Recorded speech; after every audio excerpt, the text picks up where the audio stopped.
I think the next chapter that a lot of people see is what is commonly known as the in-between space between socially transitioning and medically transitioning.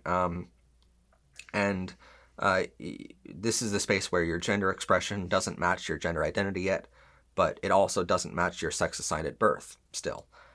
So lots of trans people describe this as the worst phase of transitioning. Do you have any advice for those going through this time period in their lives, in that in-between phase? Yeah, it's intense. I'm not going to lie. You will get knots in your stomach. You will literally throw up thinking about it, because it will make you very nervous. That's quite natural because you don't know what the response of somebody is going to be, and that could be quite scary.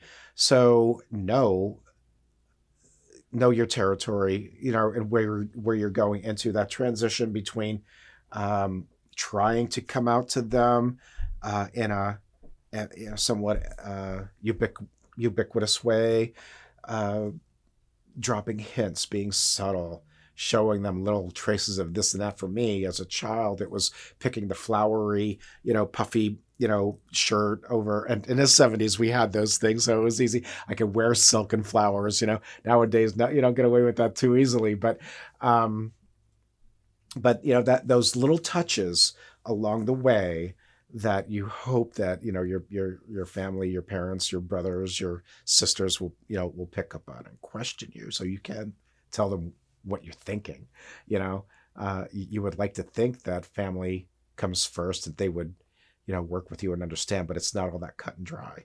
It's a loss for them, a loss of a brother, like I said, or a loss of a sister, a loss of a father in my case. The way that my, children might view it.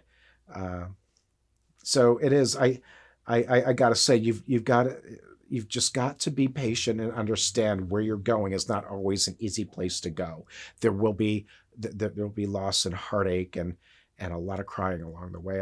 I promise you, it's not going to be easy, but stay strong, stay true to yourself, stay hopeful that, one day it will iron itself out.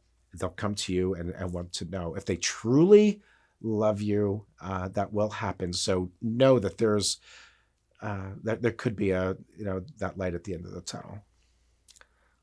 You mentioned fathers and parents, and so I wonder, as a researcher purely here, do you find it in your research where fathers are less accepting than mothers in general, or is it what sort of relationship there, as well as like brothers and sisters? Are brothers more non-accepting than sisters are, and so on?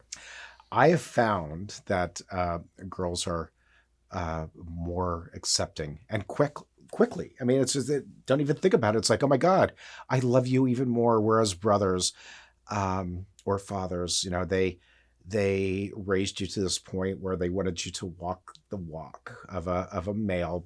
Maybe they're doing it to protect you because they know you'll get hurt if you weren't that strong, macho type. Back in my days, it was, you don't want to be a sissy,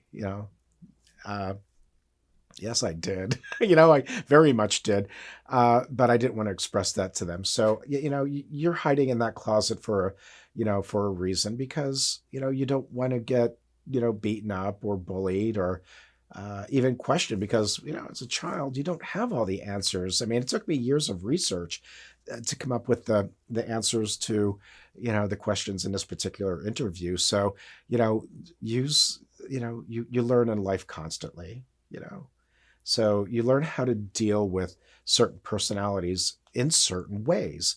It could be in a joking way. It could be in a very, very serious way. It could be, bringing it up, as a family unit. That wasn't in my cards, but there are so many different ways that that you could put that signal out there that hopefully people in your family will respond to. Still not enough rainbows? Click here to see more weekly episodes of Powered by Rainbows, Semester 4, only on MHP TV.